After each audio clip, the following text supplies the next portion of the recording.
agradeço inicialmente ao professor Luiz Gustavo Grandinetti pelo convite. Faço homenagem ao professor Luigi Ferrajoli, em quem está presente. É muita honra de estar aqui hoje. Professor Diogo, caro colega, também da Comissão de Penal, que anda meio desaparecido. Professor Rui Cunha Martins, professor Marco Aurélio Marrafon, aos presentes. Eu sei do tempo, já dei umas cortadas aqui. Depois de duas palestras extremamente profundas e técnicas, eu vou falar um pouco aqui da questão da teoria do direito, mas o meu pé na criminologia, um pouquinho na criminologia crítica, peço permissão a vocês que eu faça permanentemente referência não só à teoria do direito enquanto uma técnica jurídica, mas também como isso resvala para justamente a prática do direito e como se desvela as consequências de uma teoria do direito engajada, não engajada, teoria pura, positivista pura, nas próprias práticas diárias, não só do judiciário, mas com consequências na vida cotidiana de todos. Nessa questão de uma dogmática jurídica, nós, aqui no Brasil, padecemos ainda de uma cultura dos manuais, no qual, como muito bem disse o professor Marrafon, a gente ainda tem uma discrepância e os alunos, logo no início da graduação, se deparam com a definição do fenômeno do direito, um estudo com os conceitos jurídicos altamente abstratos, descolados da realidade da vida cotidiana, relegados a um puro tecnicismo. Não se renega o tecnicismo, mas sim o puro tecnicismo,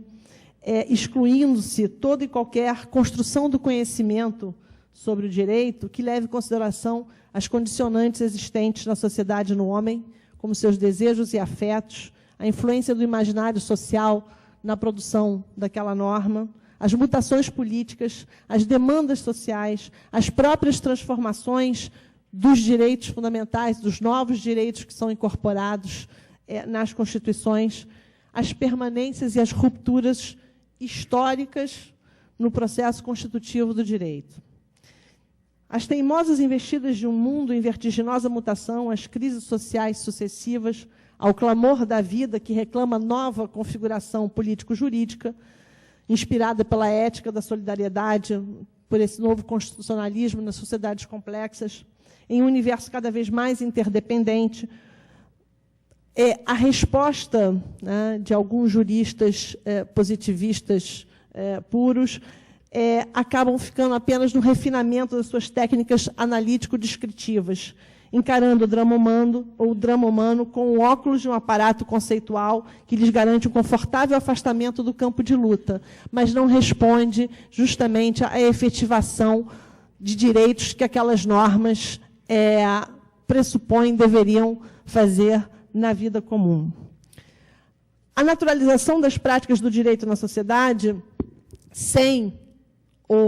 esse devido olhar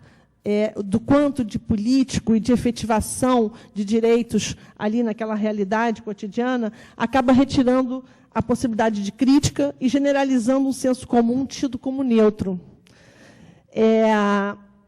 E que foram construídos com valores hegemônicos na sociedade, com valores presentes na sociedade, e que, ao se analisar a norma pura apenas na sua formalidade, na sua produção, quem produz, como produz, acaba escondendo justamente quais são o que a teoria política, a ciência política e o que de político e social e econômico existe naquelas normas, retirando assim a possibilidade de se avaliar se aquelas normas produzidas, até formalmente, conforme os direitos fundamentais constitucionais, se efetivamente, materialmente, aquelas normas estariam em consonância com o que é materialmente do seu conteúdo requerido. Daí a crítica em limitar o estudo do direito, em qualquer de suas múltiplas áreas de campos de incidência, aos aspectos puramente técnico-jurídicos, impossibilitando uma apreensão do fenômeno do direito de forma mais profunda e capaz de nos trazer uma percepção mais adequada dos modelos jurídicos contemporâneos, os quais, indubitavelmente, deitam suas raízes não só em períodos históricos passados, mas nas lutas que se travam nas sociedades contemporâneas, nas expectativas de cada grupo que se coloca nessa sociedade e que saem, né, essas demandas, que saem de dentro dessas lutas, desses diferentes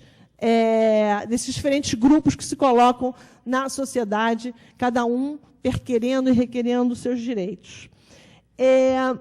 Isso, trazendo para o Brasil, é de uma suma importância, porque o Brasil se constitui, desde o seu nascimento, através de um processo extremamente violento, no qual a gente tem extermínio indígena, nós temos a escravidão, que, se formos analisar, o Brasil foi o último país a acabar com a escravidão no mundo ocidental, acabar oficialmente, através de normas, porque, de fato, ainda é um país no qual nós temos a escravidão nos rincões desse nosso enorme país. Então, entender esse descompasso, como nós fomos, como algumas permanências nós continuamos a ter, de fato, na sociedade, e como apenas um estudo do direito, se nos cingirmos apenas à sua formalidade, mas não ao seu conteúdo, nos incapacita de enxergar o quanto o direito ainda não nos fornece justamente essas possibilidades de realização dos direitos fundamentais. A ótica dogmática puramente positivista, por si só, não nos permite desvendar o que há de político nesses institutos jurídicos. Ou seja,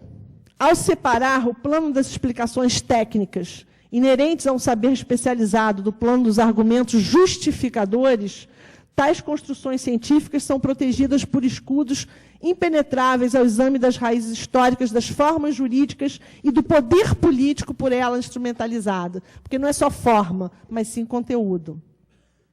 A teoria do direito positivista interessaria apenas uma teoria geral, acrítica e formalista, que talvez lhe sirva de suporte único para descrever o sistema jurídico sem maiores fundamentos da sua legitimidade, que é isso que nos importa hoje, ao fundo.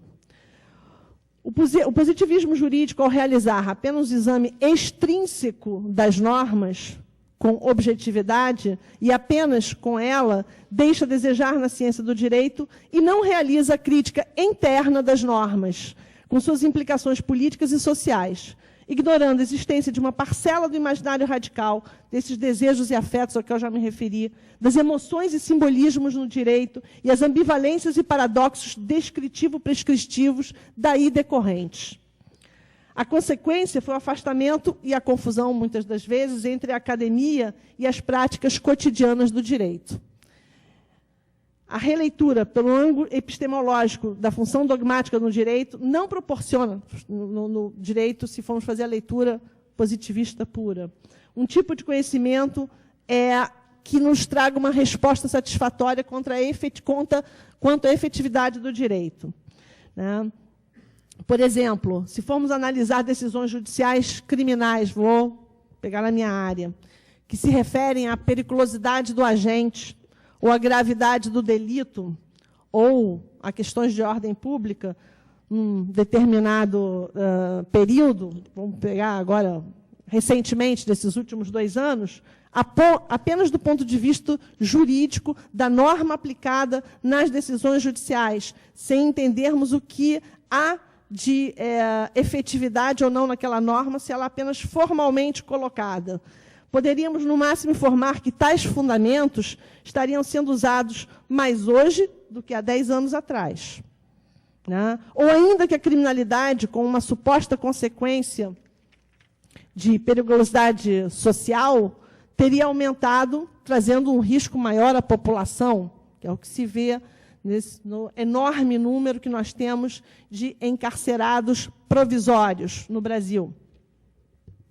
No entanto, se nos debruçarmos com outra ótica, não só a técnica formal da norma aplicada, sobre essas decisões, valendo de olhares e saberes múltiplos, e aí aqui o garantismo é precioso para realizarmos essa operação e esse olhar, para verificarmos o quanto de efetividade, qual é o descompasso entre o que a norma formalmente estabelecida e o que a Constituição quer, e como a norma está sendo implementada, como ela foi legislada e como ela está sendo implementada, o que nós vamos encontrar são os velhos discursos criminológicos da periculosidade do século XIX, sempre presentes. E essa permanência histórica do autoritarismo, do racismo desqualificador das pessoas, que é a conservação do próprio extermínio, e devo dizer que a recente pesquisa calcula que entre 2001 e 2011, o número de desaparecidos em atuações policiais no Brasil é em torno de 11 mil, é o número de pessoas desaparecidas, não, os famosos desaparecidos da democracia, nem a ditadura militar conseguiu desaparecer com tantas pessoas. Se não enxergarmos como todas essas normas, e elas se articulam entre si, e o seu conteúdo material, né? Qual é o conteúdo material da norma, e se ele está conforme aos direitos fundamentais colocados na Constituição, não conseguimos enxergar essa realidade colocada no dia a dia.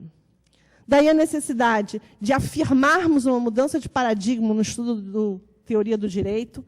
e daí também entendermos, né, a necessidade premente que temos de reforçar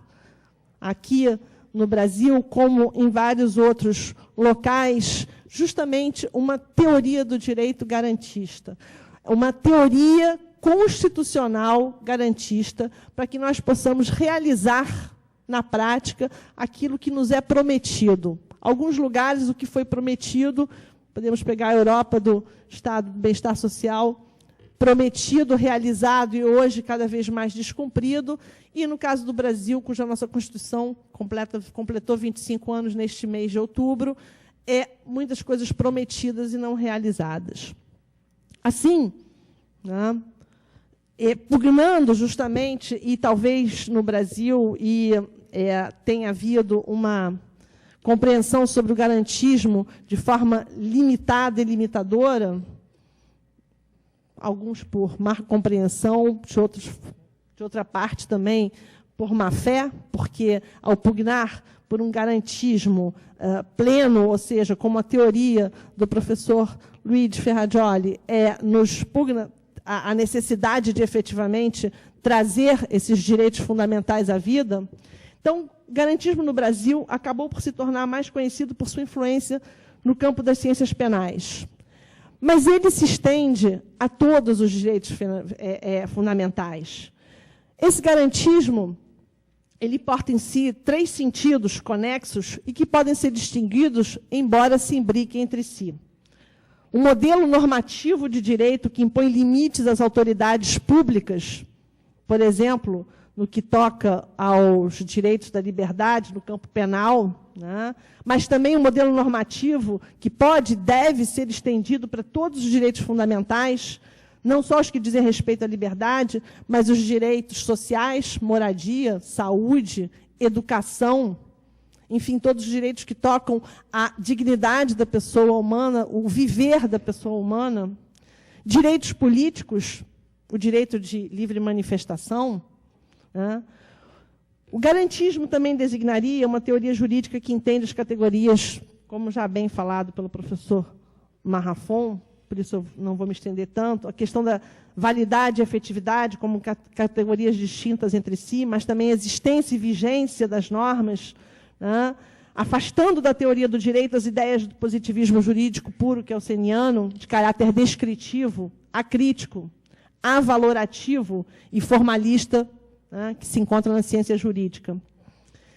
Podemos afirmar também que um dos postulados do positivismo, que é a identidade entre existência e validade da norma, sendo que esta validade dependeria unicamente de sua forma de produção, né, o quem e o como é produzido a norma, por exemplo,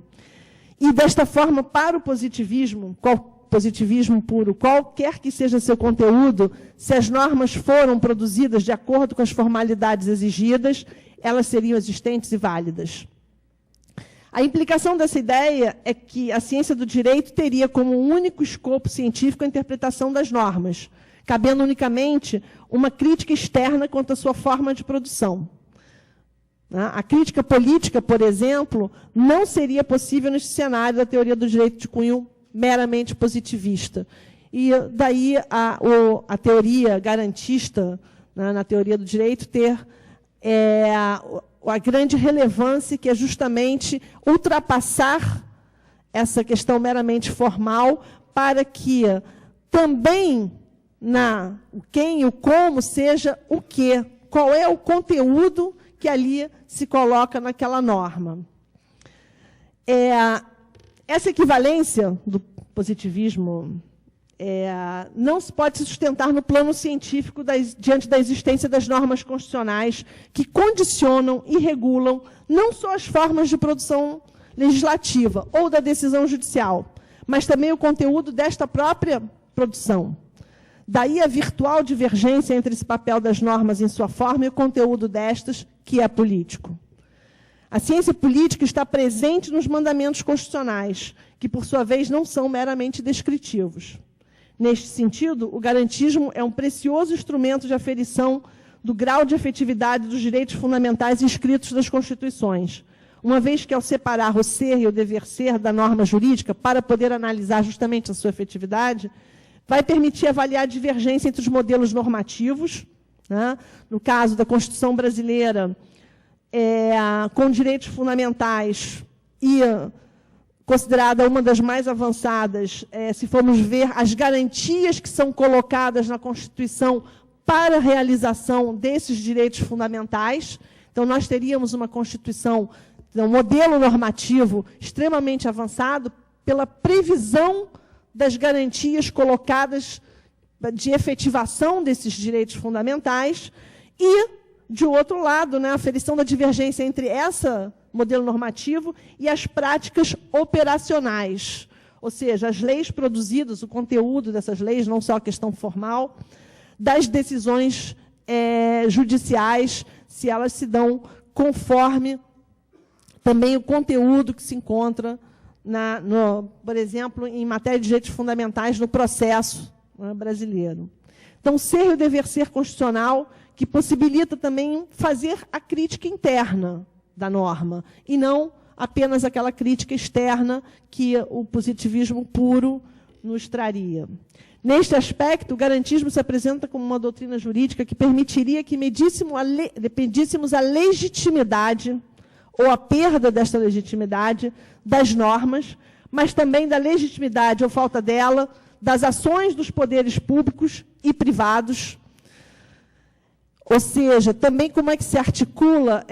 o garantismo, não só fazendo a crítica, tendo a crítica interna dessas normas produzidas, se elas trazem efetividade ou não dos direitos fundamentais, se essas garantias se efetivam na prática, mas também se colocando, aí seria um terceiro sentido, profundamente imbricado os dois primeiros, que é justamente de fazer com que nós consigamos perceber se efetivamente, do ponto de vista do normativo do direito válido, nós estamos com um direito legítimo ou ilegítimo, ou seja, um direito autoritário, efetivado, ou um direito que está de acordo com o conteúdo democrático da Constituição. Um terceiro sentido do garantismo, e profundamente imbricado, como eu falei antes, nos dois primeiros, seria o de se constituir também como uma filosofia política ao exigir do Estado e do direito vigente uma legitimação com base nos direitos fundamentais e suas respectivas garantias. Desta forma, representaria uma outra face do constitucionalismo, ou seja, se representaria um fundamento de uma teoria da democracia constitucional que exige a criação de vínculos, obrigações e limites de todos os poderes, e não só no nível interno dos Estados, mas também a nível internacional. E aqui vale lembrar, não só aos tratados e convenções, mas com o próprio professor Luigi, que os tratados e convenções, eles trazem os direitos fundamentais, trazem várias regras de direitos humanos, mas poucos têm a efetividade de trazer as garantias que possam dar efetivação ou criar institutos que possam dar efetivação aos direitos ali esculpidos. Aqui, dois parênteses, de novo, minha questão da criminologia crítica, vou fazer a crítica especificamente em relação ao Brasil no que toca à Convenção Interamericana de Direitos Humanos, que entra no nosso ordenamento jurídico, embora tenha discussão constitucional formal de tratado lá do artigo 2º, do parágrafo 2º do artigo 5º, mas que é o que o Brasil adota, né, entra no nosso ordenamento jurídico como direito fundamental e do qual nas nossas cortes, todas elas, mas fazer referência especialmente às cortes superiores, Superior Tribunal de Justiça e o Supremo Tribunal Federal, em pouquíssimas decisões nós vemos as decisões ou a jurisprudência da Corte Interamericana de Direitos Humanos serem aplicadas ou mesmo consideradas nas decisões judiciais das nossas cortes. De outro lado, também em termos internacionais, e que afeta o Brasil, embora hoje de forma muito menos gravosa, podemos falar, por exemplo, da efetivação ou não efetivação das normas e dos tratados, por exemplo, a questão da fome. Recentemente, a FAO, né, colocou o seu relatório anual sobre a fome no mundo, e no mundo nós temos hoje aproximadamente 845 milhões de pessoas, 845 milhões de pessoas que passam fome no mundo, com todos os tratados e convenções sobre segurança alimentar que nós temos. Esse é um exemplo da não efetivação, ou seja, do descompasso entre o modelo normativo das cartas e dos tratados, por exemplo, que trata da questão da segurança alimentar, e não ter instrumentos de garantias ou não serem efetivados na prática do dia a dia. Então, de qualquer forma, quer dizer, embora, como já venho falando aqui, o garantismo não se restrinja, né, apenas à esfera penal e processual penal, vez que se aplica a todos os campos do direito nos quais incidem os direitos fundamentais e na qual há a questão da constitucionalização dos direitos, ou seja, toca a própria compreensão das democracias constitucionais modernas, hoje o que se percebe é que há uma transferência do campo do político, né, dos debates políticos, para o campo penal, né? E é na esfera, justamente, das políticas criminais, ou seja, das políticas e da atuação legislativo e da judiciário em relação às decisões, que nós percebemos ali que o garantismo se faz tão importante para que nós possamos perceber o quanto há de descompasso, pouca efetividade do nosso modelo normativo constitucional com o que nós estamos produzindo em termos de legislação criminal e decisões judiciais. É bem verdade que no mundo inteiro nós vivemos um momento que recoloca, como diz Loïc Wacquant, em cartaz o antigo filme do mercado autorregulamentado, substituindo a participação efetiva do Estado econômico e social pela onipresença ostensiva do Estado policial e penitenciário. A transfiguração do Estado-providência em Estado-penitência pressupõe a reafirmação da onipotência predatória do Estado, agora a serviço desse capitalismo de última geração desenfreado. a manutenção da ordem e da paz pública, ouvem-se clamores por mais segurança, e que, sob a ótica dos, o Loic usa esse termo, zeladores do novo Éden neoliberal, assume a sua face meramente criminal. E, por esta razão, hoje, a discussão política se desloca e se imbrica e se mistura com a questão penal, né? O Estado constitucional de direito se torna um Estado de direito penal. Daí a importância que nós damos e temos que, na reafirmação do garantismo como um